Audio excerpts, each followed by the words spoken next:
അപ്പൊ ഞാൻ ചോദിക്കുന്നത് മന്ത്രിയാണ്, കേരളത്തിന്റെ ഗതാഗത വകുപ്പ് മന്ത്രിയാണ്. എന്ത് ധാർമ്മികതയാണ് ഇയാൾക്കുള്ളത്? അത് പരസ്യമായിട്ട് എന്നിട്ട് ഒരു ഉളുപ്പില്ലാതെ അയാളൊന്ന് സംസാരിക്കുന്നുണ്ടല്ലോ. 5000-ഓളം പ്രണയങ്ങള്. പ്രണയം നല്ലതല്ലേ? ഇതൊക്കെയാണോ പ്രണയം?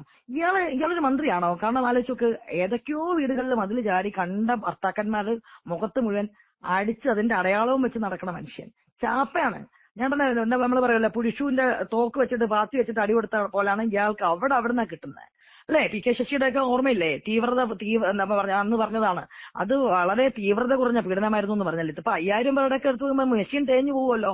മാം, ഇപ്പോ പുതിയതായിട്ട് വന്നിരിക്കുന്ന ഒരു ആരോപണം അല്ലെങ്കിൽ പരാതി എന്നൊക്കെ വേണമെങ്കിൽ പറയാം. ഗണേഷ് കുമാറിനെതിരെ, മന്ത്രി ഗണേഷ് കുമാറിനെതിരെ ഭാര്യ തന്നെ രംഗത്തേക്ക് വരികയാണ്. ആദ്യ വിവാഹത്തിൽ ഉണ്ടായിരുന്ന അതേ ആരോപണങ്ങൾ തന്നെയാണ് രണ്ടാം വിവാഹത്തിലേക്ക് എത്തുന്നത്. നമ്മൾ ഇത് എടുത്തു നോക്കുമ്പോൾ അത് വ്യക്തിപരമായിട്ടുള്ള കാര്യങ്ങളല്ലേ എന്ന് ചോദിക്കുന്നിടത്താണ് പ്രശ്നം. അതായത് രാഹുൽ മാങ്കൂട്ടത്തിനെതിരെ ഒരു പരാതി വന്നപ്പോൾ MLA-ക്കെതിരെയാണ് പരാതി, പൊതുപ്രവർത്തകനെതിരെയാണ് പരാതി എന്ന് പറഞ്ഞ ആളാണ് ഈ ഗണേഷ് കുമാർ. അങ്ങനെയുള്ള ഒരു വ്യക്തിക്കെതിരെ ഈ ഒരു ആരോപണം വരുമ്പോൾ എനിക്ക് 50,000-ത്തിലധികം അല്ലെങ്കിൽ 5,000-ത്തിലധികം പ്രണയങ്ങൾ ഇനിയുമുണ്ട് എന്ന് പറഞ്ഞ് നിൽക്കുന്ന ഒരു വ്യക്തിയാണ്. അപ്പൊ ഇതെങ്ങനെയാണ് ഈ രണ്ട് സംസാരവും തമ്മിലുള്ള ഒരു യോജിപ്പ്, അല്ലെങ്കിൽ ഇതിന്റെ ഒരു ധാർമ്മികത എന്താണ് എന്നുള്ളതാണ് നമ്മുടെ ചോദ്യം. തീർച്ചയായിട്ടും നല്ല. ശരിക്കും പറഞ്ഞാൽ പണ്ടൊക്കെ ആണെങ്കിൽ പയ്യപ്പയ്യായിരുന്നല്ലേ. ഇപ്പൊ കാലം വളരെ ഈസി ആയിട്ടാണ് തിരിച്ചു മറുപടി കൊടുത്തുകൊണ്ടിരിക്കുന്നത്. നമ്മൾ അതായത് ഇരട്ടത്താപ്പുകൾ എങ്ങനെയാണെന്ന് കൃത്യമായിട്ട് കാണിച്ച് പോയിന്റ് ഔട്ട് ചെയ്യുന്നുണ്ട്. ഇവിടെ നോക്കൂ, നമുക്ക് അറിയാം, നമ്മൾ ഇതിനു മുമ്പ് സംസാരിച്ചുള്ള രാഹുൽ മാങ്കൂട്ടത്തിൽ. രാഹുൽ ഒരു അവിവാഹിതനായിട്ടുള്ള ആൾ ചെയ്തത് നല്ലതോ ശരിയോ എന്നല്ല നമ്മുടെ പോയിന്റ്. അവിവാഹിതനായിട്ടുള്ള ഒരാള് 2-3 പ്രണയങ്ങൾ ഉണ്ടായിരുന്നു. ഓക്കെ, ഗർഭചിത്രം, അങ്ങനത്തെ പ്രശ്നങ്ങളുണ്ടായിരുന്നു. കോടതിയിൽ കേസുമാണ്. അപ്പോഴും അങ്ങനത്തെ പ്രശ്നങ്ങൾ ഉള്ളപ്പോ പോലും അദ്ദേഹത്തിന്റെ ആ ഒരൊറ്റ കാര്യം വെച്ചിട്ട് ഇവിടെ രാഷ്ട്രീയമായിട്ട് മുതലെടുപ്പ് നടത്തിയിട്ടുള്ളതാണ് CPM എന്ന പാർട്ടി, ഇടതുപക്ഷം. അന്ന് തന്നെ അതിനെതിരെ ശക്തമായിട്ട് രംഗത്ത് വന്ന ആളാണ് ഈ ഗണേഷ് കുമാർ അല്ലെ. ഇയാളുടെ കാര്യം എന്താന്ന് വെച്ച് കഴിഞ്ഞാൽ, ഇതിപ്പോ ഗണേഷ് കുമാർ മാത്രമൊന്നുമല്ല, നമ്മൾ പറയുമ്പോ MLA ആണ്. അന്നും രാഹുൽ മാങ്കൂട്ടത്തിന്റെ പറഞ്ഞ പൊതുപ്രവർത്തകനാണ്. അപ്പൊ ധാർമ്മികത വേണം, റോൾ മോഡൽ ആയിരിക്കണം എന്നാണ്. അപ്പൊ ഞാൻ ചോദിക്കുന്നത് മന്ത്രിയാണ്, കേരളത്തിന്റെ ഗതാഗത വകുപ്പ് മന്ത്രിയാണ്. എന്ത് ധാർമ്മികതയാണ് ഇയാൾക്കുള്ളത്? അത് പരസ്യമായിട്ട് എന്നിട്ട് ഒരു ഉളുപ്പില്ലാതെ അയാളൊന്ന് സംസാരിക്കുന്നുണ്ടല്ലോ. 5000-ഓളം പ്രണയങ്ങള്. പ്രണയം നല്ലതല്ലേ? ഇതൊക്കെയാണോ പ്രണയം? എന്ന് തൊട്ടാണ് ഞാൻ ചോദിക്കുന്നത്, ഈ ഒരു വേലിചാട്ടത്തിന് പ്രണയം എന്നുള്ളൊരു പേര് വന്നത്. പ്രണയം എന്നൊക്കെ പറഞ്ഞു കഴിഞ്ഞാലേ അതൊരു ബ്യൂട്ടിഫുൾ ആയിട്ടുള്ള നിർവചനമാണ്. അതിങ്ങനെ ഭർത്താവില്ലാതെ നമ്മളെ പട്ടാളം പുരുഷന്റെ ഇല്ലാതിരിക്കുമ്പോ ഭഗീരഥൻ പിള്ള സരസ്വതി ചേച്ചിയുടെ അടുത്ത് പോയി സെറ്റപ്പ് ഉണ്ടാക്കുന്നതല്ല പ്രണയം. പ്രണയത്തിന് പ്രണയം എന്നുള്ള വാക്കാണ് ഇവിടെ ഉപയോഗിച്ചിരിക്കുന്നത്. 5000-ഓളം പ്രണയങ്ങൾ ഉണ്ടായിരുന്നു. ഇപ്പൊ ഒരു കാര്യം ഉറപ്പല്ലേ, നമ്മളെ ഓൾ ഇന്ത്യ മെഡിക്കൽ സയൻസ് നമ്മുടെ ഇത് വന്നില്ല എങ്കിൽ പോലും എംസിൽ വേണ്ട, പക്ഷെ എന്ത് വരും, എയ്ഡ് സെന്റർ മിക്കവാറും ഉണ്ടാവാനുള്ള എല്ലാ സെറ്റപ്പും ഉണ്ടാക്കി വെച്ചിട്ടുണ്ട് അല്ലെ. ഞാൻ എന്നിട്ട് നോക്കി, നമ്മുടെ മൊത്തത്തില് പ്രൊഫൈലുകളിലൊക്കെ നോക്കിയിട്ട് ഡ്രോൺ പാർട്ടി നോക്കി, കേരളത്തിലെ വട്ടപ്പൊട്ടിസ്റ്റ് ഫെമിനിസ്റ്റുകൾ ഇതിനെക്കുറിച്ച് എന്തെങ്കിലും പറഞ്ഞിട്ടുണ്ടോ? ദുബായ് ബേസ്ഡ് ആയിട്ടൊക്കെ ഭയങ്കരമായിട്ട് പാട്രിയാർക്കിയുടെ ഇതൊക്കെ എടുത്ത് ഓടിക്കുടുക്കുകയും കൊണ്ട് ഓടിയ കുറെ ടീംസ് ഉണ്ടായിരുന്നല്ലോ, പുട്ടിയിട്ട കുറെ പെണ്ണുങ്ങള്. ഒരാൾക്ക് ഒരക്ഷരം സംസാരിക്കാനില്ല. ഇവിടെ 2 കാര്യങ്ങളുണ്ട്.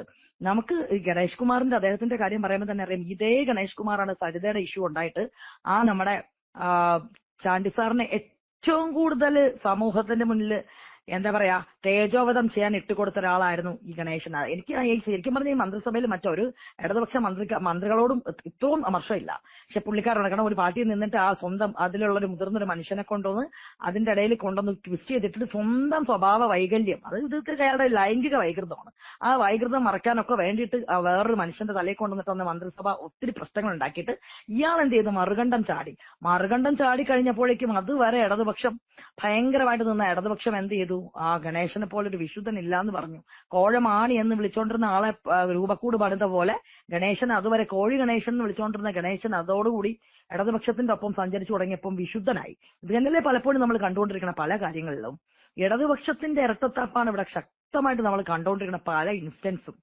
ഇവിടെ ഇതില് ഡോക്ടർ യാമിനി തങ്കച്ചി മുൻപും പറഞ്ഞിട്ടുണ്ടായിരുന്നു അല്ലെ, ഏതോ ഇയാളൊരു മന്ത്രിയാണോ? കാരണം ആലോചിച്ചോക്ക്, ഏതൊക്കെയോ വീടുകളിൽ മതിൽ ചാടി കണ്ട ഭർത്താക്കന്മാര് മുഖത്ത് മുഴുവൻ അടിച്ച് അതിന്റെ അടയാളവും വെച്ച് നടക്കണ മനുഷ്യൻ ചാപ്പയാണ്. ഞാൻ പറഞ്ഞ എന്താ നമ്മൾ പറയുമല്ലോ, പുരുഷുവിന്റെ തോക്ക് വെച്ചിട്ട് പാത്തി വെച്ചിട്ട് അടി കൊടുത്ത പോലാണ് ഇയാൾക്ക് അവിടുന്നാ കിട്ടുന്നത്.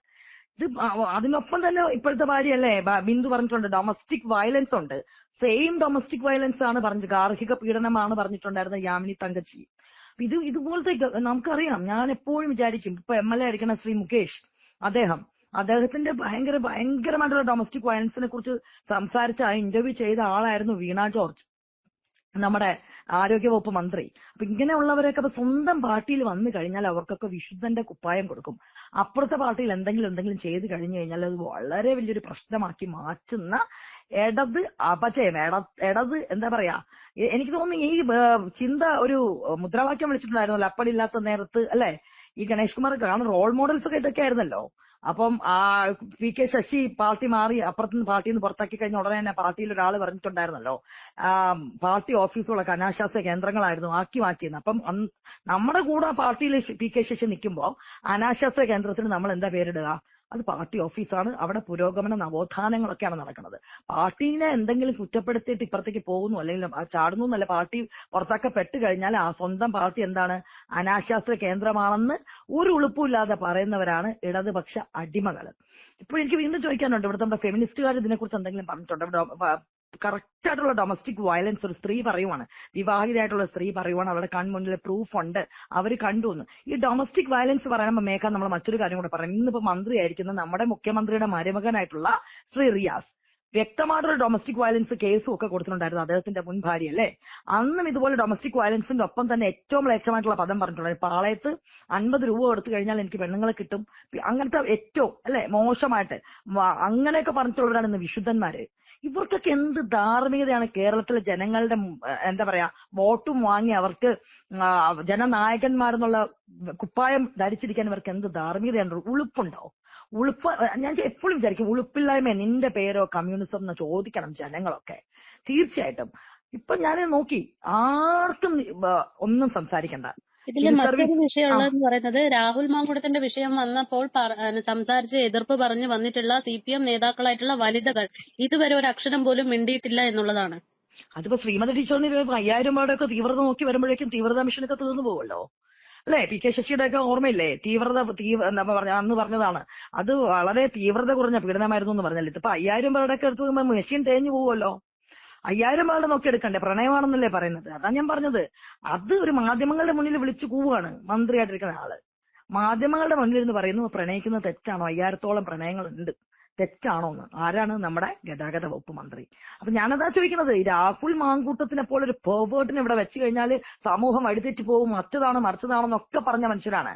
അതുപോലെ കുറെ ഫെമിനിസ്റ്റുകൾ ഉണ്ടായിരുന്നു. ഇപ്പോഴും ഞാൻ പറയും, ഏതോ ഒരു ഓയ സ്റ്റിക്കർ നമ്മുടെ ഒരു കളക്ടർ ബ്രോ പ്രശാന്ത്, അദ്ദേഹം എന്തോ ഒരു മാധ്യമ പ്രവർത്തകയ്ക്ക് അവര് അങ്ങോട്ട് ശരിക്കും പറഞ്ഞാൽ ശല്യമായി മാറിയപ്പോൾ എന്തോ ഒരു വാർത്തയ്ക്ക് വേണ്ടിയിട്ട് ബൈറ്റിനൊക്കെ വേണ്ടിയിട്ട് ഇങ്ങനെ വിളിച്ചിരുന്നത്. അപ്പൊ ഓയാന്ന് എന്തോ കഴിഞ്ഞാൽ അത് വെച്ചിട്ട് ഇവിടെ സ്ത്രീ വിരുദ്ധത കാണിച്ച് അത് ഹൈലൈറ്റ് ചെയ്തിട്ട് ഇവിടെ കുറെ വട്ടപ്പൊട്ടിസ്റ്റുകളെ എടുത്ത് കുതിര ചാടിയിട്ടുണ്ട് ആ ഓയ സ്റ്റിക്കർ വെച്ച്. അന്ന് ഇടതുപക്ഷം ആ കളക്ടറിനെയൊക്കെ തേജോവധം ചെയ്യണതിന്റെ അങ്ങേ അച്ഛൻ എപ്പോഴും ഓർമ്മയുണ്ട്. ശ്രീജിത്ത് പണിക്കർ എന്തോ ഒരു സാൻഡ്വിച്ചോ എന്തോ ഒരു ജോക്ക്, സാൻഡ്വിച്ച് എന്ന് പറഞ്ഞു കഴിഞ്ഞപ്പോൾ അത് റേറ്റ് ജോക്കാണെന്ന് മാറ്റി, ഇനി ചാനൽ ചർച്ചകൾ വിളിക്കരുത് എന്ന് പറഞ്ഞിട്ട് ബഹിഷ്കരിച്ച രശ്മിത പോലെയുള്ള ഇടത് മുൻനിര എന്താ പറയാ അന്തിമി കമ്പനികൾ, ഇങ്ങനെ ഒരുപാട് പേരുണ്ട്. ഒരിക്കൽ ഉണ്ണിമുകുന്ദൻ എന്തോ ഒരു വട്ടപ്പൊട്ട് എന്തോ പറഞ്ഞു കഴിഞ്ഞപ്പോ വട്ടപ്പൊട്ടിസ്റ്റുകൾ കുറച്ചു ചാടി.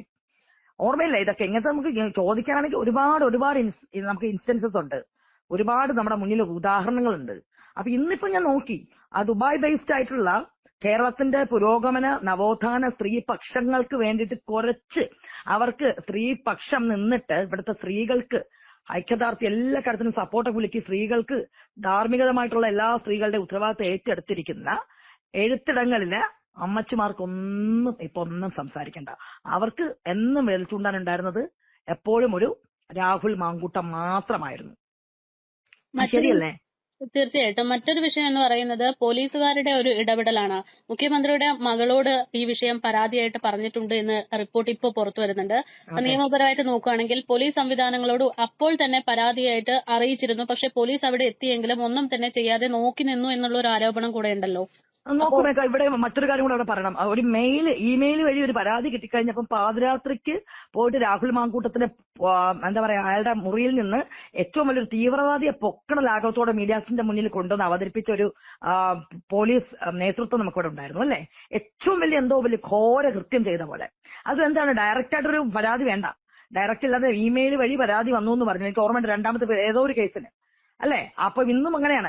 അങ്ങനത്തെ ഒരു കേസ് വന്നു കഴിഞ്ഞപ്പോ അത് കഴിഞ്ഞപ്പോ പിറ്റേ ദിവസം PR വർക്കുകാർ കപ്പ് കയ്യിൽ കൊടുത്തിട്ട് ലവ് യു ടു ഒരു പോസ്റ്റ് ഒരു പെൺകുട്ടി ഇട്ടു എന്ന് പറഞ്ഞിട്ട് അതിന് ഐക്യദാർഢ്യം കൊടുത്തിട്ട് കപ്പും പിടിച്ചിരുന്ന മുഖ്യൻ. എന്താ ഇതേ ഇപ്പൊ കപ്പ് ബിന്ദു എന്ന് പറഞ്ഞ സ്ത്രീക്ക് വേണ്ടേ കപ്പ് ഐക്യദാർഢ്യം സപ്പോർട്ട് കൊടുക്കണ്ടേ? കാരണം ആ സ്ത്രീനെ പോലീസ്, അതാണ് പറഞ്ഞത്, ആഭ്യന്തര വകുപ്പ് കൈയാളുന്ന നമ്മുടെ മുഖ്യമന്ത്രി സ്ത്രീകളുടെ എല്ലാം രക്ഷകരായിട്ട് അവതരിക്കപ്പെട്ട, എന്നാ പറയുന്നത്, രക്ഷകൻ എന്നാ പറയണത്, കപ്പും വെച്ചിരുന്നിട്ട് PR വർക്കിന് നിന്നു കൊടുത്ത മനുഷ്യനാണ്. ആലോചിച്ച് നോക്കണം. അപ്പൊ ഇപ്പൊ എന്തേ ഈ കൺമുന്നിൽ അവിടെ ഭയങ്കരമായ ഡൊമസ്റ്റിക് വയലൻസ്, സ്ത്രീയെ പൂട്ടിയിട്ടു, അടിച്ചു, മൊബൈൽ പിടിച്ചു വാങ്ങിയെന്നും അവർ രക്ഷക്കായിട്ട് കിടന്ന് വിളിച്ചിട്ടും പോലീസ് മേധാവിത്വം കണ്ണടച്ച് നിന്നു എന്ന് പറയുന്നു. അപ്പൊ ഇതൊന്നും ക്വസ്റ്റ്യൻ ചെയ്യാൻ ആരും ഇല്ല എന്നുള്ളതാണ് ഏറ്റവും വലിയൊരു അപജയം. അപ്പൊ ഇനിയിപ്പോ ഇവർക്ക് എന്താണ്, ഇന്ന് ഞാൻ കാണുന്നുണ്ടായിരുന്നു, ഗണേശൻ എന്ന് പറഞ്ഞ മന്ത്രി പറയുന്നുണ്ട് ഞാൻ തന്നെ പത്തനാപുരം, അത് അയാളുടെ ഒരു ദാർഢ്യം എന്നല്ല, അത് നമുക്ക് വോട്ടർമാരെ നോക്കിയിട്ടേ ഈ പത്തനാപുരത്തെ ജനങ്ങൾ ചിന്തിക്കണം. നോക്കൂ, ഞങ്ങളൊരു പെർവേർട്ടിനാണോ 5000 പെണ്ണുങ്ങളെ പ്രണയിക്കുന്ന വീട് ഇങ്ങനത്തെ ഒന്ന് കെട്ടി, രണ്ട് കെട്ടി, വീണ്ടും കെട്ടിയിട്ട് പിന്നെ വാളകത്ത് വീണ്ടും ഓരോ പട്ടാളം പുരുഷുക്കളുടെ വീടുകളുടെ വെയിൽ ചാടുന്ന ഭഗീരഥൻ പിള്ളയെ പോലെ ഒരു മനുഷ്യനെയാണോ നമുക്ക് ജനപ്രതിനിധിയായിട്ട് വേണ്ടെന്ന് പത്തനാപുരത്തുള്ള ഓരോ പ്രബുദ്ധരായിട്ടുള്ള മനുഷ്യർ ചിന്തിക്കട്ടെ. അപ്പൊ അങ്ങനെ ചിന്തിച്ചിട്ട് വീണ്ടും ഇയാൾക്ക് വോട്ട് കുത്തി കൊടുക്കുകയാണെങ്കിൽ അവിടെ ഉള്ളവരൊക്കെ നമ്മൾ എന്താ പറയേണ്ടത്? വോട്ടേഴ്സ് എന്നാണോ പറയേണ്ടത്? നാളെ ഒരു സമയത്ത് ഞാനെന്നാ ചോദിക്കുന്നത്, എന്ത് ധാർമ്മികതയാണ് നമുക്ക് ചെന്ന് അയാള് വ്യക്തമായിട്ട് നിന്ന് പറയുന്നുണ്ട്, എന്താ ഒരാൾക്ക് പ്രണയിക്കുന്നത് തെറ്റാണോ, ഇതൊക്കെ വലിയ പ്രശ്നമാണോ?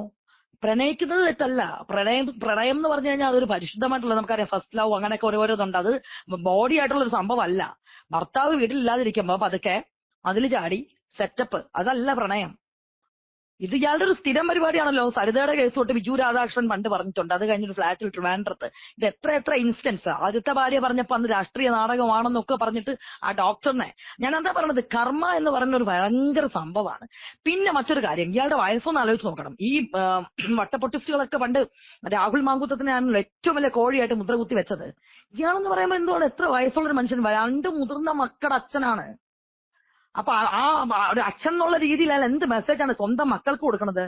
ഇങ്ങനെ കണ്ടടന്നിറങ്ങുന്ന ഒരു ആളാണ് താണെന്നോ? ഒരു ഭാര്യ മാറിപ്പോയി രണ്ടാമതൊരു ഭാര്യയായിട്ട് ജീവിച്ചുകൊണ്ടിരിക്കുമ്പോ തന്നെ ആ ഭാര്യ വീണ്ടും കണ്ടുപിടിക്കുകയാണ് ഇയാളുടെ മതിൽ ചാട്ടം. അപ്പൊ ഇതൊക്കെയാണോ പ്രണയം? എന്നിട്ട് ഒരു ഉളുപ്പില്ലാതെ മീഡിയാസിന്റെ മുന്നിൽ വന്നെന്ന് പറയുവാണ് എനിക്ക് 5000-ഓളം പ്രണയം ഉണ്ടെന്നും പ്രണയിക്കുന്നത് തെറ്റാണോ എന്നും.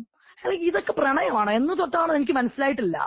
ഈ നമ്മള് നാടൻ, എനിക്ക് അത് എന്റെ വാക്ക് വരുന്നില്ല, ഈ ഒരു മതിൽ ചാട്ടം അല്ലെങ്കിൽ വേലി ചാടി മറ്റേ പരിപാടി ചെയ്യണത്, അതിനൊക്കെ പ്രണയം കൊണ്ട് ഡിഫൈൻ ചെയ്യാനൊക്കെ നാണമില്ലെന്നാണ് ആലോചിച്ചു നോക്കണത്.